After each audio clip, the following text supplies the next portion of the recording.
This here is the Zoot 1.0 Triathlon Wetsuit. It's the entry-level wetsuit in the Zoot Force range and is really good for a beginner athlete, somebody who's making their first efforts into triathlon, or somebody who's looking to race occasionally and doesn't want to go OTT with the suit that they've got.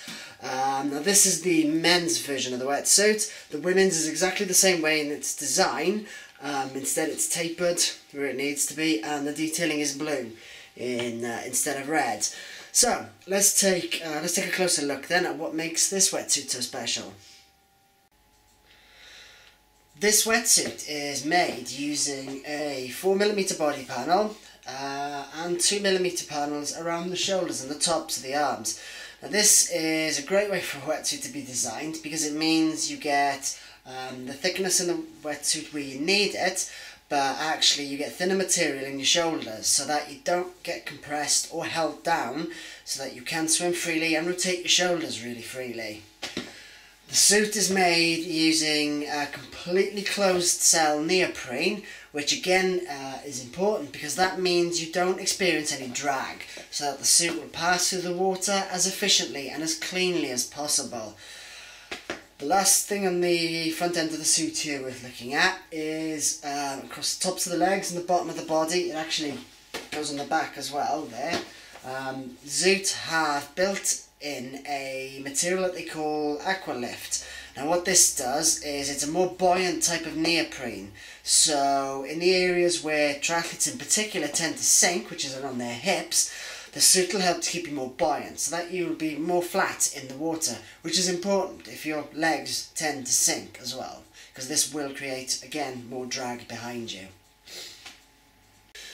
Right the way through the Zoot range, you will see this system that they've built into the base of the back and the legs. Now if you look at it, this wetsuit flares out here, goes back inwards there towards the knee, and then comes out again at the bottom. Now the reason that Zoot have put that into the wetsuit is because it helps to hold your leg into a more effective position for the kick phase, so that you get more propulsion and more effect coming from your kick, which will help to keep your body balanced and help to send you forward.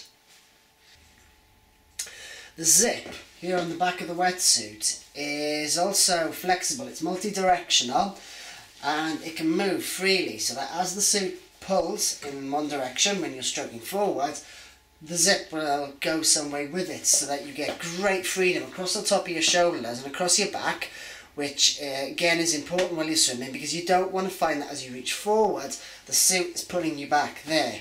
So that's a nice little extra feature. You won't see that on many wetsuits.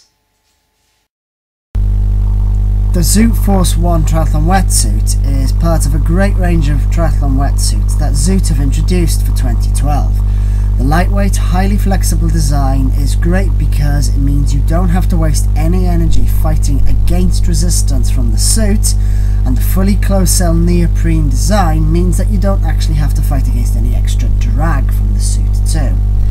The flexible zip doesn't restrict movement across the tops of your shoulders, which means your arms are as free as possible to be used for swimming forwards.